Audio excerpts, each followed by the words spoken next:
할렐루야. 이 밤에 함께 은혜를 나누기를 원합니다. 우리 그 영화 중에 명랑이라고 하는 영화 있잖아요. 그죠? 이순신 장군 나오는 거. 그죠?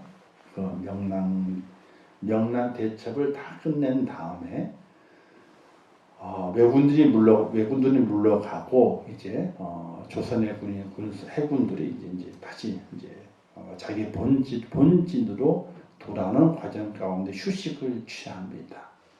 이때 어떤 한 그 병사가 실제 이름은 이제 보검이가 병사인데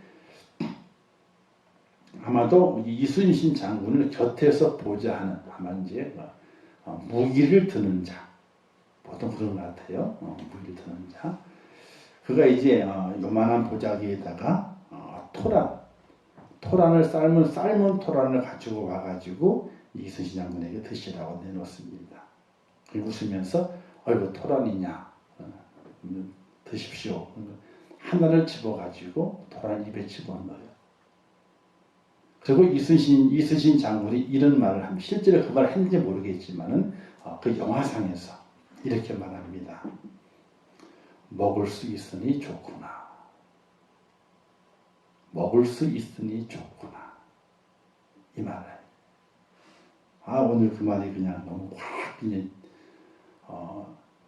확 들어와가지고 먹을 수 있으니 좋구나. 그리고 해요. 그 말을 해요. 그리고 이제 그것을 이제 먹으면서 배가 이제 자기 본진의 항구로 들어갑니다. 근데 먹을 수 있으니 좋구나. 토란 하는데 조만한 토란, 삶은 토란 있잖아요, 그죠? 그걸 하나를 먹으면서 먹을 수 있으니 좋구나. 이게 뭔 말일까요? 살았다는 거거든요. 정말 엄청난 전쟁을 치렀는데 이 기록에는 12척 대 300척이 넘는 매군과 싸웠다 그러거든요. 12척하고 300척이 넘는 매군과 싸운 겁니다. 그래서 그 300척이 그거는 물리치고 돌아오는 길이에요. 그러니까 그 한마디 먹을 수 있으니 좋구나. 살았다는 거거든요. 그게 제 머릿속에 뇌리에 팍 부딪히면서 산다고 하는 것이 얼마나 좋은 것인가. 산다고 하는 것이. 그러면서 저는 영적으로 생각해 보았죠.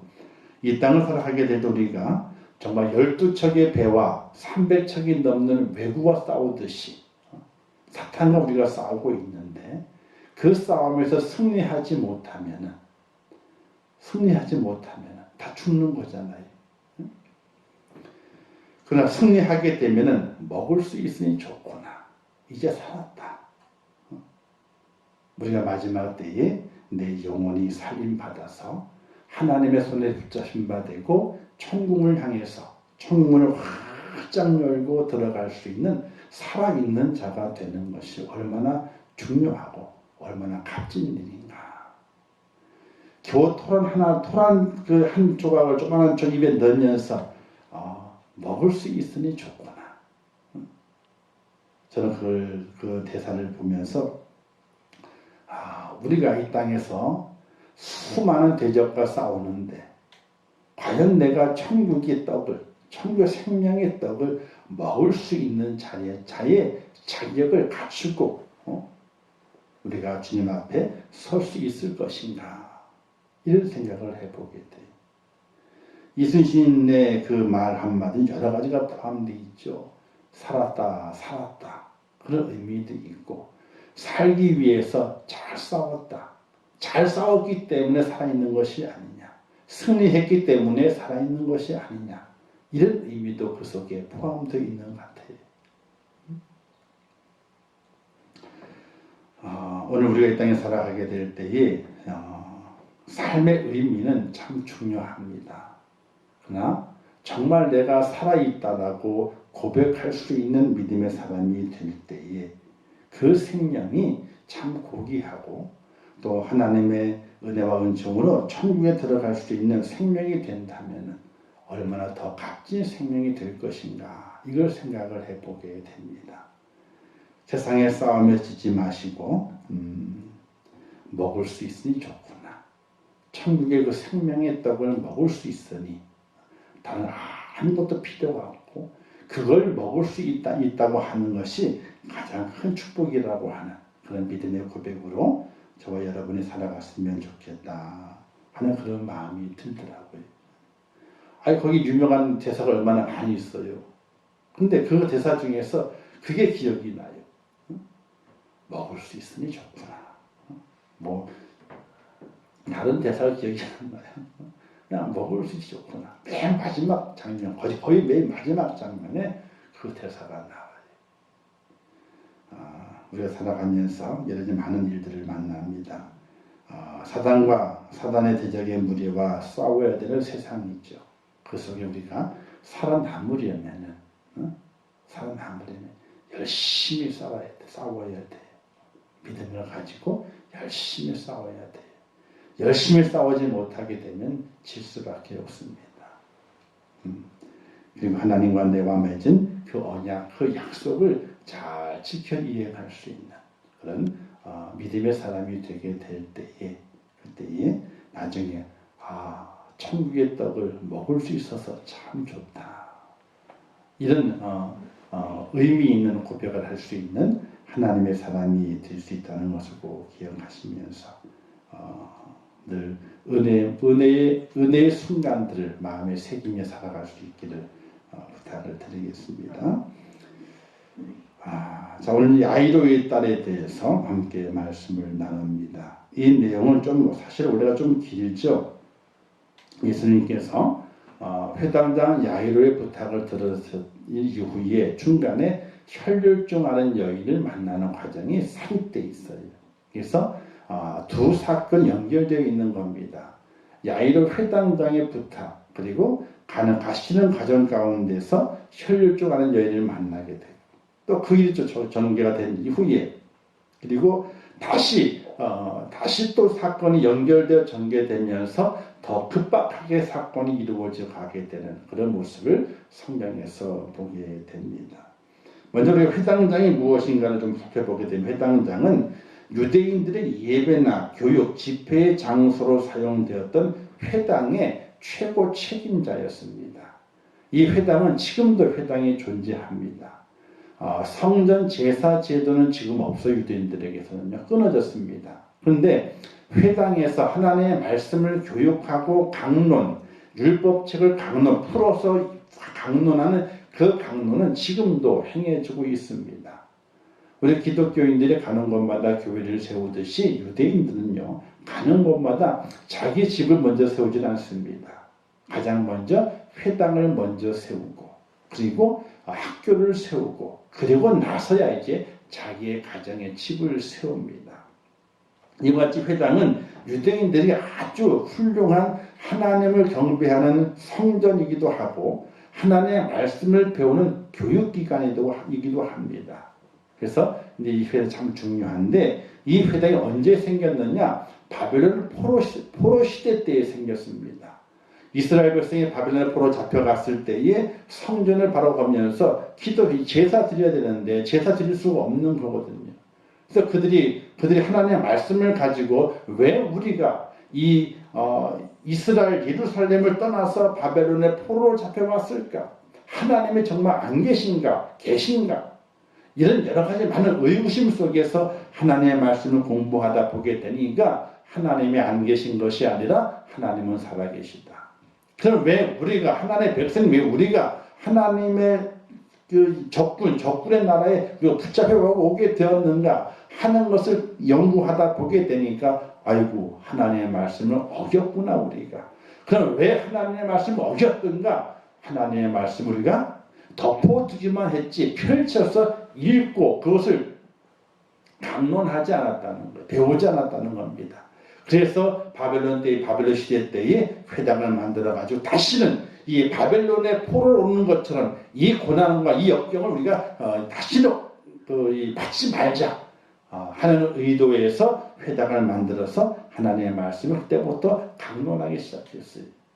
그리고 70년 후에 이제 포로에서 돌아오게 될 때에 몸만 돌아온 것이 아니라 회당 제도까지도 같이 가지고 돌아오게 돼.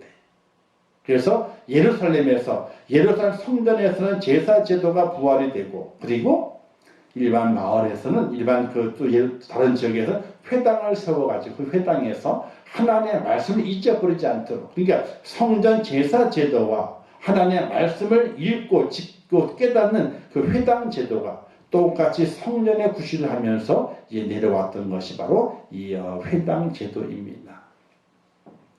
우리가 어린 예수님께서 6월절에 제사 드리러 부모와 함께 올라갔다가 내려오는 과정 가운데 사람의 많은 관계로 인해 가지고 같이 오고 있는 줄 알았는데 예수님이 없어졌잖아요. 나중에 어디서 주님을 찾았다 말씀하고 있냐면 성전에서 주님을 찾았다 그랬거든요. 근데 보게 되면 랍비들과 주님께서 하나님의 말씀 율법을 서로가 토론하고 있는 그 장소에서 주님을 발견해내게 됩니다.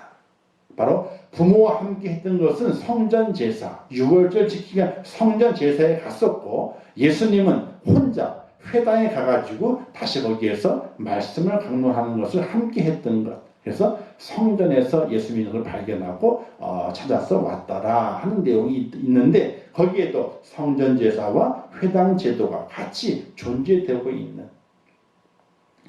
그래서 나중에 이제 그 예루살렘 성전이 부서지고 난 뒤후에 회당 제도만 존재하게 됩니다. 지금도 회당 제도는 유대 사회 속에서 가장 그들의 삶의 중심이 되는 그 회당으로 세워져 있는 걸 보게 되는데, 이처럼 회당은 참으로 중요한 겁니다. 이스라엘 삶의 중심이고, 거기에서 말씀을 배움을 통해 가지고 하나님의 뜻을 밝게 알아가게 되는 교육의 장소가 되고 종교의 장소가 되는 중요한 곳입니다. 근데 여기 야이로는 그 지역에서 회당의 장입니다.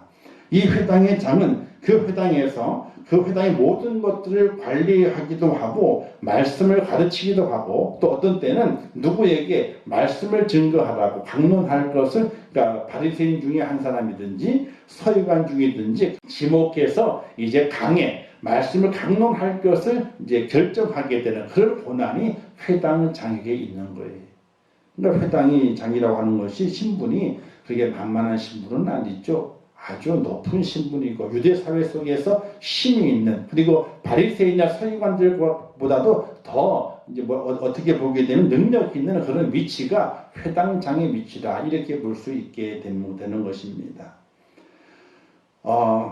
예수님 당시 회당장은 야이로였습니다. 이 야이로라고 이름의 뜻은요, 깨닫는 사람 내지는 그는 빛난다, 뭔가 특별한 의미를 지니고 있는 이름을 가지고 있는 회당장이었다, 이렇게 보게 됩니다.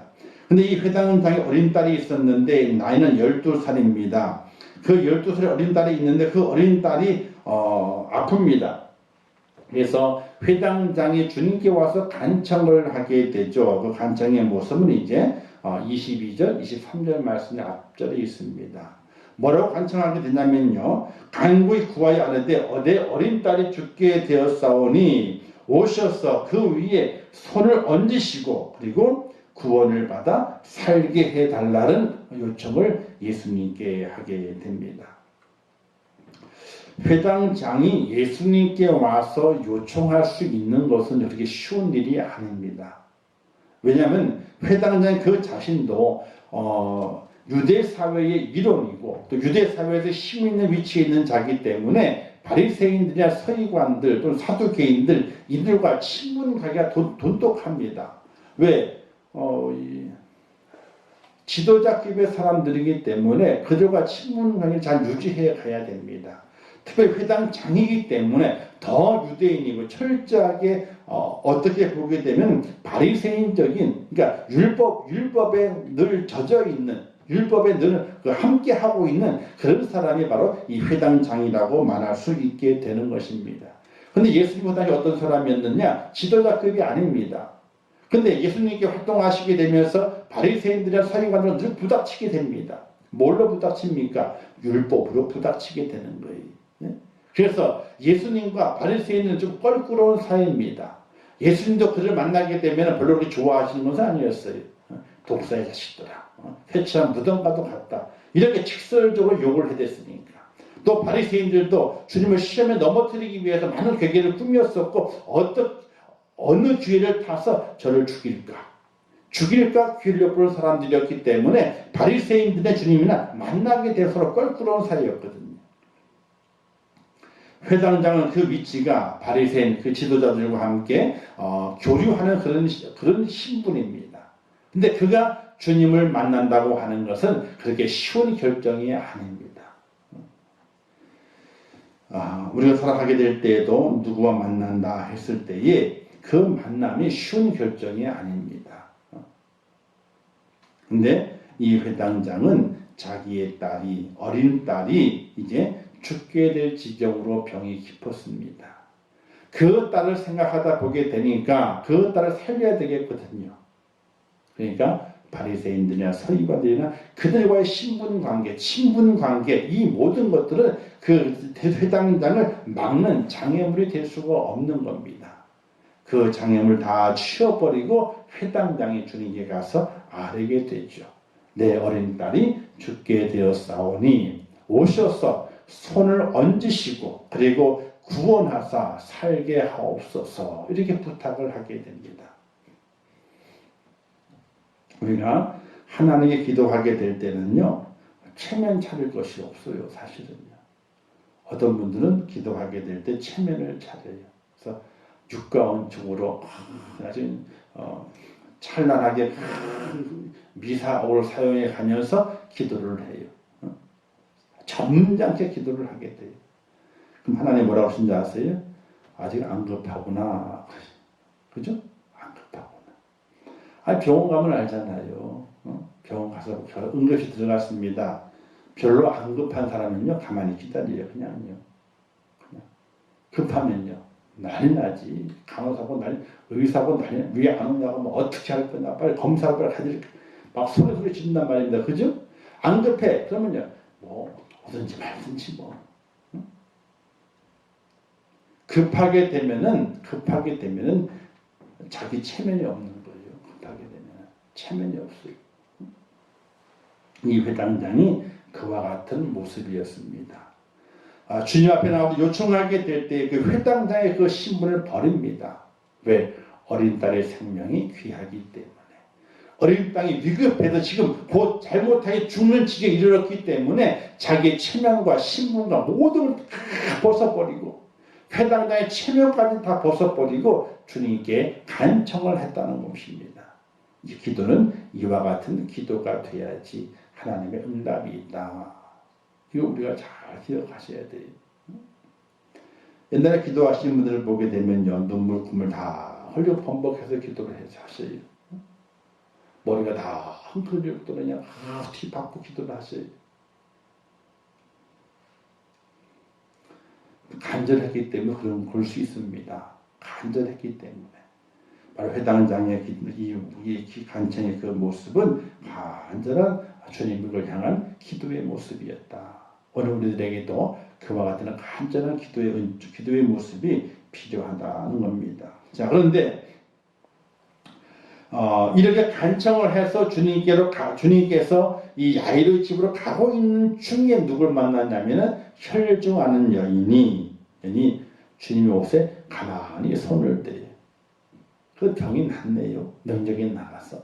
주님께서 능력이 나간 것을 아시고 뒤를 돌아 누구냐? 내 옷에 손을 댄 자가 누구냐? 하고 찾으십니다. 그 여인을 만났어요. 여인과 대화하시게 됩니다. 이러면 시간이 지체가 되고 말았어.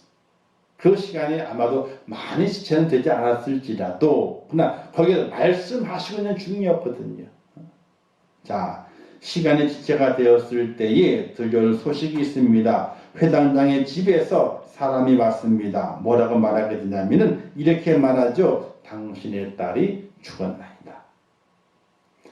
회당장이 주님을 만나러 올 때까지 분명히 살아있었는데, 그렇죠? 살아있었는데 주님께 부탁하러 오는 과정 그리고 함께 갔지만은 혈혈조하는 여인 때문에 그 시간이 지체되었는데 지체된 기한 그 시간 사이 속에서 자기의 딸이 죽게 됐던 거예요.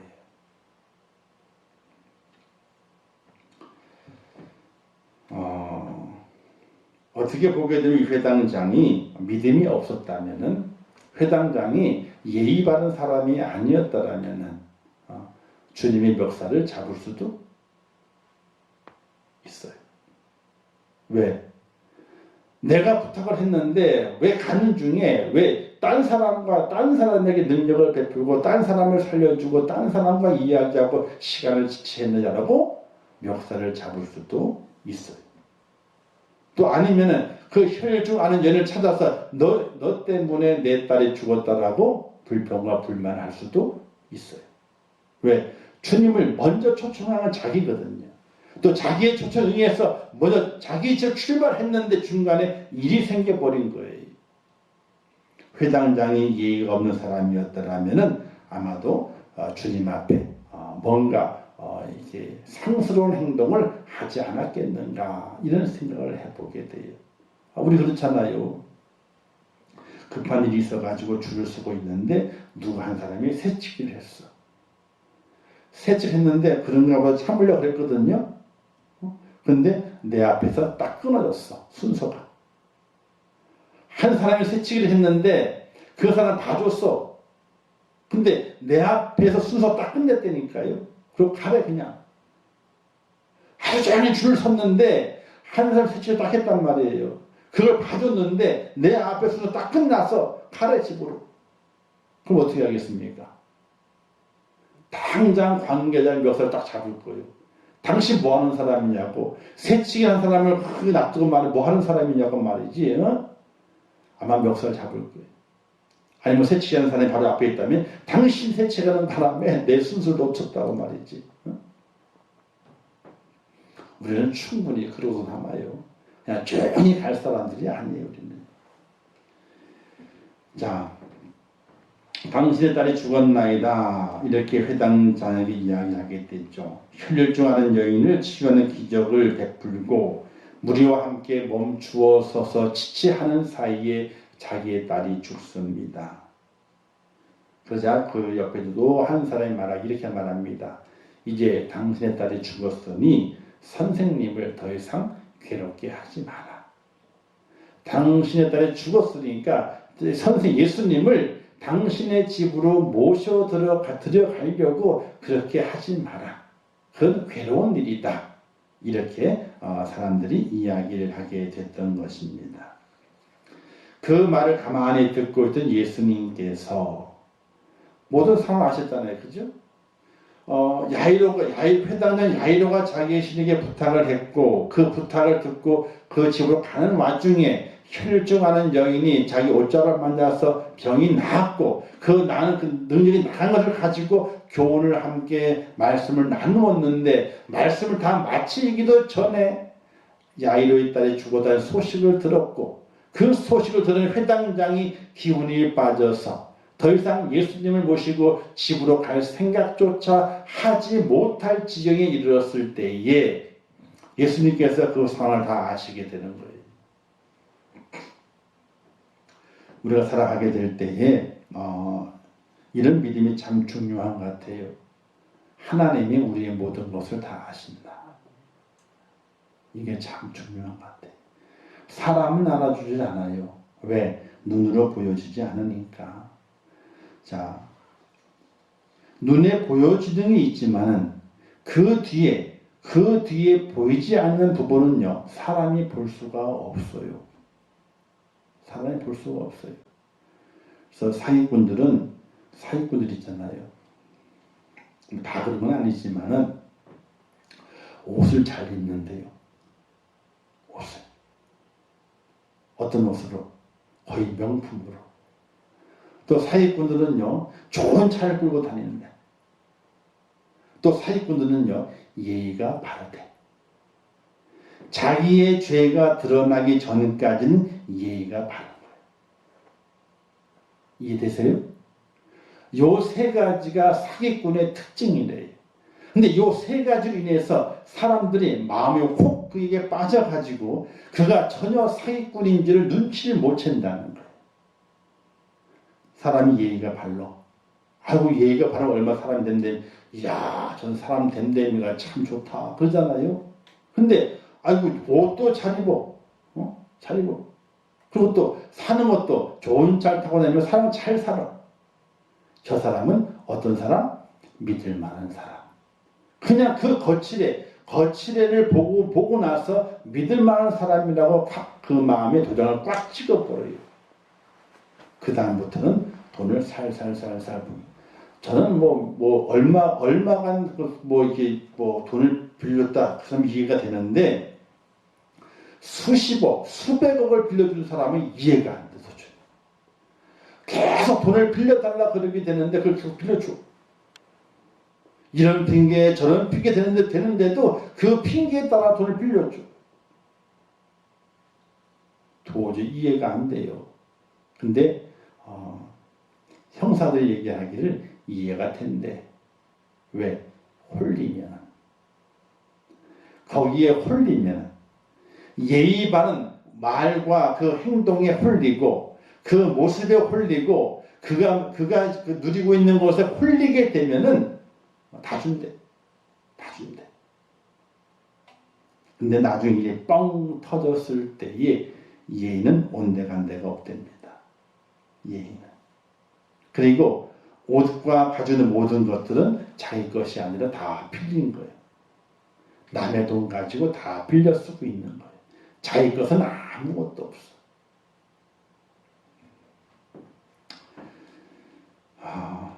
우리가 살아가게 될 때에 거칠에 우리가 너무 민감해서 겉에 바로 보이는 것이 전부가 아님을 알아야 돼요. 빙산의 일각이라 그러죠. 빙산이 조금 나와 있잖아요. 밑에는 엄청나게 큰 것이 되어 있어서 배를 부서뜨리는 그 빙산인데도 알지 못하고 지나갈 때가 많이 있게 되지요. 자, 어쨌든 예수님께서 이제 그 사람들 이야기를 듣습니다. 근데 야이로는요 정말로 좋은 사람인 것 같아요. 그래서 그가 체념을 하게 되죠. 체념하게 되는 그 야이로 예의 바르게 어쩔 수 없다, 운명이다, 이거는 어쩔 수 없다라고 받아들이는 야이로의 그 모습을 주님께서 보시면서 이렇게 말씀하시게 됩니다. 예수께서 그 하는 말을 곁에서 들으시고 회당장이 이르시되 두려워하지 말고 믿기만 하라, 이렇게 말씀을 하시게 돼요. 두려워하지 말고 믿기만 하라. 회당장 그 아버지의 그 마음 어떻겠습니까? 그 어린 딸을 살고 싶은 그 마음이었는데, 그리고 주님과 함께 같이 가고 있는 중에 다른 일이 발생해가지고 지체된 틈에 아이가 죽어간 소식을 들었을 때에 그 마음이 어떻게 했느냐고요. 근데 그는 예의로운 사람이었고 또 딸에 대한 깊은 사랑을 가지고 있는 사람이었기 때문에 주님께서 그 회당장에게 말씀하시게 됩니다. 의심하지 말고 믿기만 하라. 즉 죽음의 소식에 마음이 흔들리지 말고 지금껏 나를 향해 지니고 있었던 그 믿음, 그것을 계속하여 지닐 것을 말씀을 하게 돼요. 이런 믿음은 있잖아요. 이례적인 것이 절대로 아닙니다. 믿음은 지속적이어야 됩니다. 믿음은 이례적인 것이 아니에요. 지속적인 것이어야 돼요. 계속해서 믿음이 이어져 가야 되는 겁니다. 한번 믿고 그 다음에 안 믿고 그건 믿음이 아니에요. 믿음은 처음부터 끝까지 지속적으로 이어져 가게 될 때 그것을 믿음이라고 이야기하게 돼요. 우리 주님에게 회당에 부탁했던 것은 회당장이여 당신의 딸이 죽었지만 거기에 연연하지 말고 그냥 믿기만 하라. 믿기만 하라. 연속적인 믿음을 가지고 있을 것을 회당장에게 부탁을 하고 있는 거예요. 오늘 우리도 믿음을 가지고 살아가게 될 때 우리의 믿음이 연속적인 믿음이 돼야 돼요. 이럴 때는 믿고 저럴 때는 못 믿고, 이럴 때는 안 믿고 또 저럴 때는 믿고, 믿음이 날마다 날씨 따라서 달라지듯이 우리의 믿음이 달라져 버리는 것은 절대로 안 된다는 겁니다. 즉 의심하지 않는 믿음이 필요하다는 겁니다. 의심하지 않는 믿음. 하나님을 살아계신가? 믿는다 그러죠. 근데 정말로 하나님 살아계신가? 아니요. 퀘스천마크가 붙습니다. 그렇게 살아가요 우리가요. 어떤 순간에는 살아계시는 그 하나님이 없어져 버리고 말아요. 하나님이 안 살아계셔요. 나와 함께 하시는 그 하나님을 깨닫고 느끼고 그 하나님과 함께 동행해 가야 됨에도 불구하고 그 하나님이 내게서 멀다라고 생각을 하게 돼요. 아니, 어떤 때는 안 계시다고 생각을 해요. 무엇 때문에? 하나님의 상황이 아니라 내 상황 속에서 그렇게 판단해 갑니다. 하나님이 판단하신 것이 아니라 누가 판단해서? 내가 판단해서. 이것을 우리는 믿음이라고 그러지 않아요. 이건 믿음이 아니에요. 의심하는 것은 믿음이 아니에요. 금은 있잖아요. 100% 금이 있잖아요. 99.99%를 있죠. 순금. 자, 순금이 있어요. 거기에 조금 불순이 섞여 있어도 18금, 18금이라고 합니다. 그죠? 좀 더 섞여 있으면 14금이라 합니다. 세상에 있는 것은 조금 다르게 섞였을지라도 조금 많이 섞여 있는 걸 인정해가지고 그것이라고 값은 좀 떨어지지만은 그것을 인정해 줍니다. 그런데 하나님을 하는 그 믿음은 온전히 순금이어야만이 믿음으로 인정이 돼요. 정금과 같이 나오리라. 그게 우리의 믿음이어야 되는 거예요. 근데 그 믿음이 불순이 섞입니다.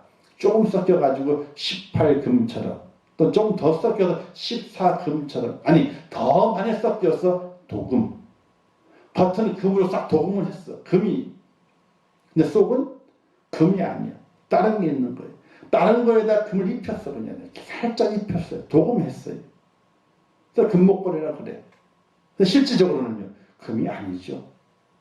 금목걸이라 그냥 금이 아닌 것이. 오늘 우리의 믿음이 어떤 믿음이어야 되느냐? 우리의 환경과 상황에 따라 변하는 것이 아니라 변치 않는 믿음을 갖고 있어야 되는 거예요. 그래서 천국 가는 것이 어려운 거예요.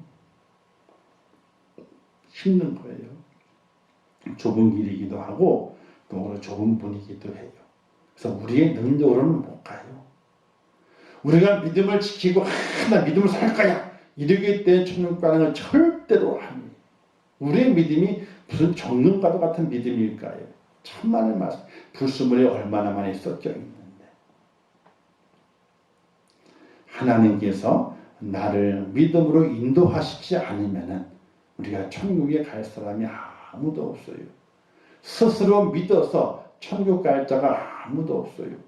하나님이 내게 믿음을 주시고 그 믿음을 연속적으로 유지할 수 있는 은혜를 내게 베푸셔야만이 천국으로 갈 수 있다는 거예요. 우리가 그만큼 부족한 존재이고 나약한 존재임을 기억하면서 그 주님 앞에 연약함을 고백하고 나의 부족함을 고백하고 나의 교만을 고백하고 나의 겸손치 못함을 고백하면서 믿음으로 살아가지 않으면은 천국은 내 것이 아니에요. 우리가 잘못 생각하고 있는 거지. 천국은 내 것이 아니에요. 자, 예수님께서 두려워하지 말고 믿기만 하라 이렇게 말씀하시면서 야이로와 함께 계속해서 그 집으로 향하시게 됩니다. 그런데 그 집에 들어와 보게 되니까 어떤 일이 벌어지게 됩니까? 죽음을 받아들인 이들의 모습을 발견하게 됩니다. 즉 야이로의 딸이 죽었습니다. 이제 그 집에 먼저 있던 그 딸의 죽임을 봤던 많은 사람들이 그 야이로의 딸의 죽음을 이제 받아들여요. 아, 죽었다. 이제는 소망이 끝났고 절망이다. 이제는 이 집에 슬픔만이 가득하구나 하고 그걸 받아들여요. 우리 믿는 사람들은요. 우리의 환경에 어떤 환란이 오고 고난이 온다 할지라도 그것을 그대로 받아들이지는 않아요. 하나 받아들이면 안 돼요. 환란을 받아들이는 것이 아니에요. 고난을 받아들이는 것이 아니라 그 이후에 하나님께서 우리에게 베푸실 소망이 있다고 하는 것. 환란을 통해서 절망을 받아들이는 것이 아니라 죽음을 통해서 절망을 받아들이는 것이 아니라 환란과 죽음을 통해서 소망을 다시 발견해낼 수 있는 하나님의 사람이 되게 될 때에 그가 바로 믿음 있는 사람이라 이렇게 말하게 되는 것이. 근데 야이로의 그 집의 사람들은 그 소년의 죽음을 그냥 받아들여요. 아, 죽었다. 슬픔이 있구나. 고통이 있구나. 절망이 있구나. 그냥 그대로 받아들이게 돼요. 그래서 그들이 헌화함과 울며 심히 통곡했다라고 합니다. 이 헌화는 뭐냐면요, 꽃을 바치는 아니에요. 그는 헌화는 꽃을 바치는 것이 아니라 이 시끄럽게 떠드는 걸 말해요. 시끄럽게 떠들어요. 자, 이 시끄럽게 떠든다고 하는 것은 뭘 말하게 되냐면요, 제가 사전 다 찾아보게 되니까 뭐와 연결시키면 되냐면은, 우리가 이제 상여 나갈 때, 혹시 보셨나 모르겠지만은, 상여 위에 사람이 타요. 종을 딱 들고, 어이, 어이 하면서, 이제 가면 언제부터 시작해가지고, 산천초목 다 푸른데, 당신은 왜 그랬냐. 그러면서 이제, 막 그 사람 인생을 노래하잖아요. 그죠? 그러면 밑에서, 어이가, 또 장단 맞춰주고. 보신 적 있으시죠? 어? 근데 이 종 치는 사람 있잖아. 이거 유명한 사람을 세워요. 종 치면서. 그 상여 위에 타거든요. 타가지고 손을 딱 잡고 종을 치며 가는 거예요. 이렇게 치면서 간다고 이제. 그러면서 뭐 이제 가면 언제라도 시작해가지고 들판을 걸어오면서 당신의 땅이 얼마나 넓은데 이걸 두고 가려면 발이 안 떨어지지 않느냐 부서해가지고 인생을 다 이야기를 해. 계속 짓거리는 하는 언제까지 무덤이 눕고 죽을 때까지. 아, 이거 대단한 사람이요. 그 사람 보면 타가지고 하는데 안 무서운가 봐. 그게 그냥 타가지고 꿀럭꿀럭 그러는데 딱 서가지고 하는 거예요. 그냥 죽은 사람을 위한 호곡, 죽은 사람을 위한 어떤 죽은 사람을 위한 끄적거림, 뭔가 그 사람에 대한 이야기를 하는 것, 이걸 헌화라고 이야기를 하게 돼. 화자가 대화, 말하는 화자예요. 그래서 죽은 자를 위해서 뭔가 이야기하는 거예요. 그래서 어떤 이들을 가르쳐서 장례할 때에 설교하는 것도 헌화와 같은 거다 이렇게 말하게 돼요. 근데 설교는 이제 죽은 자를 위한 장례 때 있잖아요. 죽은 자를 위한 설교가 아닙니다. 설교는요. 누구의 장례를 합니다 하지만은 설교는 살아있는 이를 위해서 설교하는 거예요.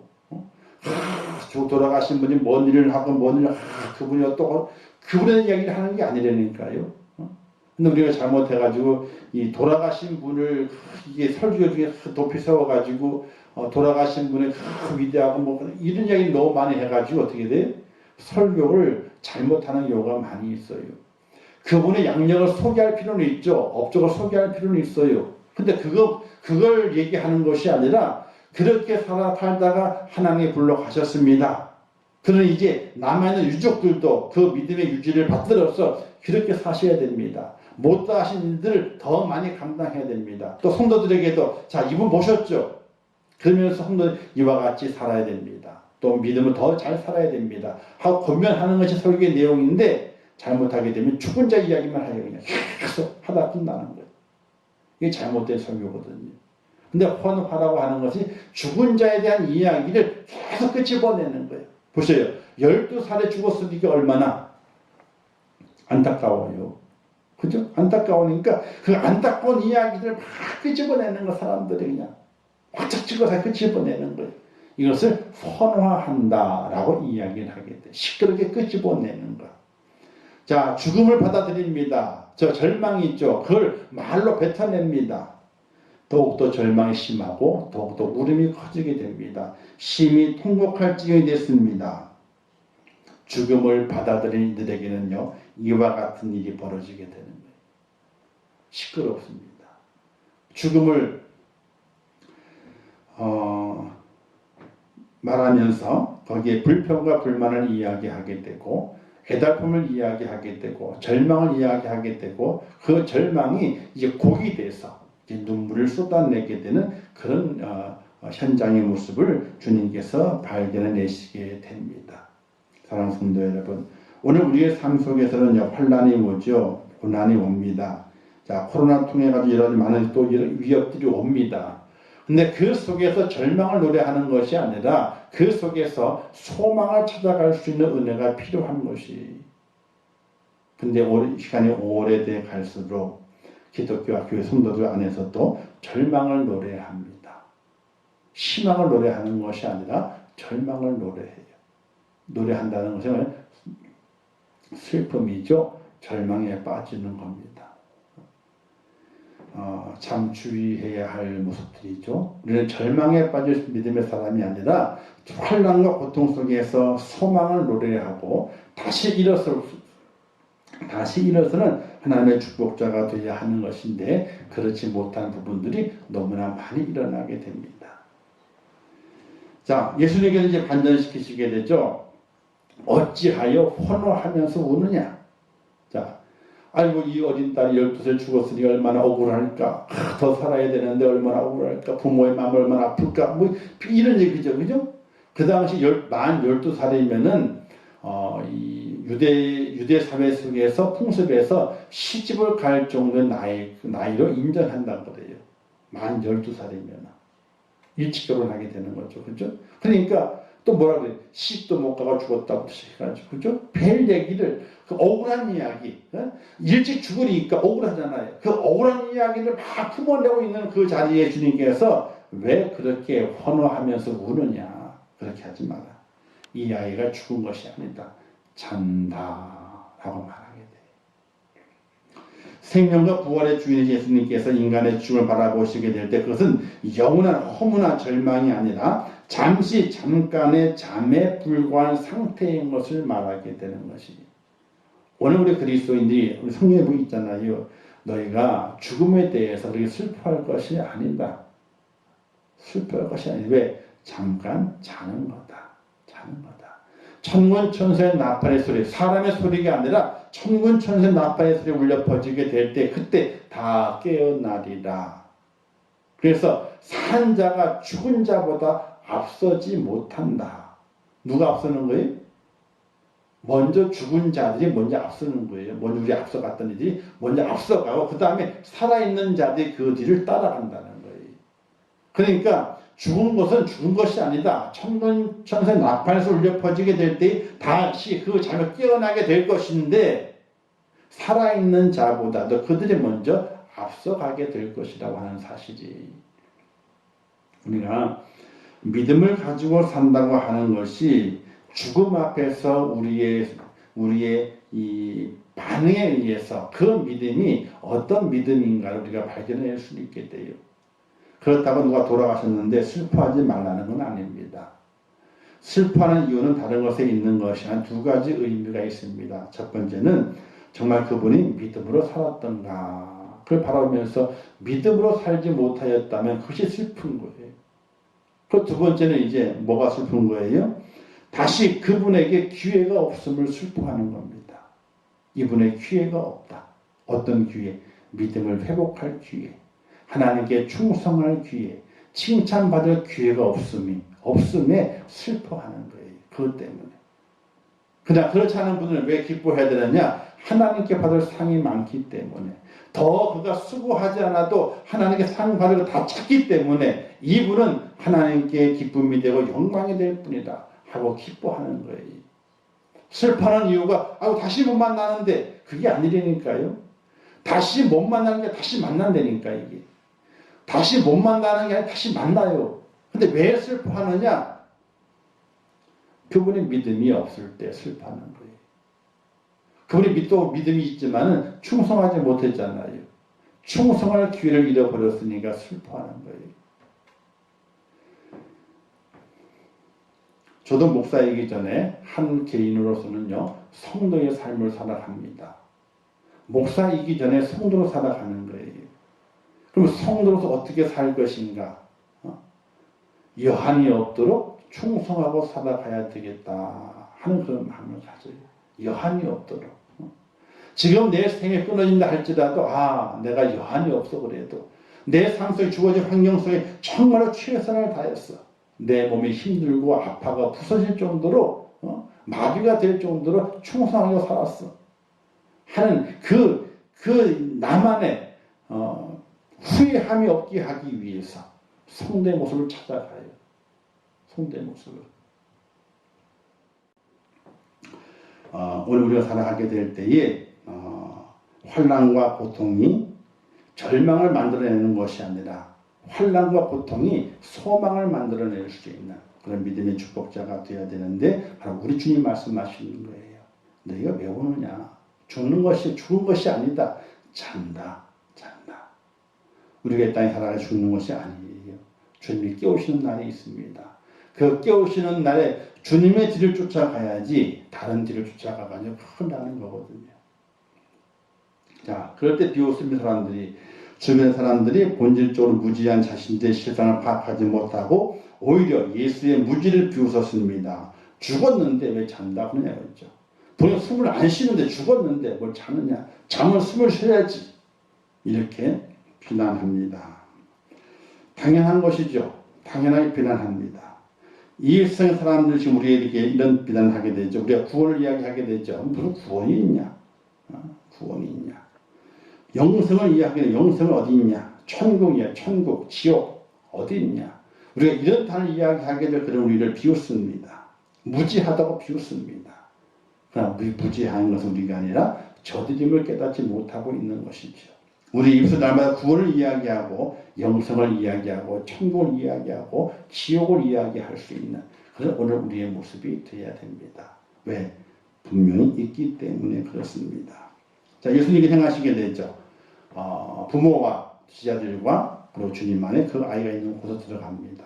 다른 사람 다 내쫓고 들어가서 아이의 손을 잡고 말합니다. 달리 닦음 라고 말합니다. 그 많은 말은 이런 뜻이라고 말하게 되죠. 내가 내게 말하노니 소녀야 일어나라. 소녀야 일어나라. 이렇게 명하시게 됩니다. 이런 말미암아 그 아이가 잠에서 깨어서 다시 생명을 얻게 됩니다. 오늘 우리 땅에 살아가면서 고난과 혼란이 온다 할지라도 하나님의 은혜 가운데 절망을 생산해내는 것이 아니라 소망을 생산해낼 수 있는 하나님의 사람이 되어야 됩니다. 절망을 넣어요. 환란을 넣습니다. 그러나 나오는 것은 소망이 나오는 거예요. 다시 사는 소망. 다시 하나님을 살리시는 그 소망. 그 소망을 생산해낼 수 있는 믿음의 소유자가 되어야 한다는 것입니다. 마지막 주시는 교훈은요. 예수님께서 생명의 근원 되심을 알려주는 동시에 자신의 부활을 암시하는 의의를 가지는 것이 바로 이 야이로의 딸을 살리신 그 사건의 모습을 주는 교훈이다. 오늘 우리에게도 예수님께 생명의 근원이 되십니다. 우리가 죽는 것이 아닙니다. 모든 사람들이 다 잡니다. 근데 믿는 사람만 자는 것이 아니에요. 안 믿는 사람은 자는 거예요. 나중에 다 깨우십니다. 무엇으로? 믿는 자는 생명의 부활로 천국 가기 위해서, 안 믿는 자는요 심판의 부활로 지옥 보내기 위해서 다 깨우신다는 사실이에요. 그리고 주님께서 부활하셨던 것처럼 이 소년도 함께 부활했고 오늘 우리도 부활의 소망을 허락해 주시기 위해서 이 사건을 만드셨다. 이렇게 보게 되는 겁니다. 오늘의 말씀을 기억하시면서 오늘 우리의 삶 속에 환난과 고난을 절망으로 만들어가는 것이 아니라 소망으로 만들어 가시고 그 속에서 나를 살리시는 주님의 은혜와 은총을 기억하고 다시 생명 주실 주님의 은총 속에서 주의 나라를 바라볼 수 있는 믿음의 축복자가 되시고 구원과 영생과 천국과 지옥 우리가 말한 모든 단어들을 세상 사람 비운다 할지라도 우리는 그 단어를 마음에 새기면서 믿음으로 걸어가 영생의 부활의 축복을 누리는 축복자가 꼭 될 수 있기를 주님의 이름으로 축원합니다. 기도하겠습니다. 좋으신 아버지 하나님 은혜를 감사합니다. 오늘 귀한 말씀 주셨습니다. 잘 깨닫게 하옵소서. 우리의 마음에 담게 하옵소서. 예수님의 이름으로 기도하옵나이다. 아멘. 하늘에 계신 우리 아버지여 이름이 거룩히 여김을 받으시오며 나라에 임하옵시오. 뜻이 하늘에서 이룬 것 같이 땅에서도 이루어지이다. 오늘날 우리에게 일용할 양식을 주옵시고 우리가 우리에게 죄 지은 자를 사하여 준 것 같이 우리 죄를 사하여 주옵시고 우리를 시험에 들게 하지 마옵시고 다만 악에서 구하옵소서. 대개 나라와 권세와 영광이 아버지께 영원히 싸움나이다. 아멘.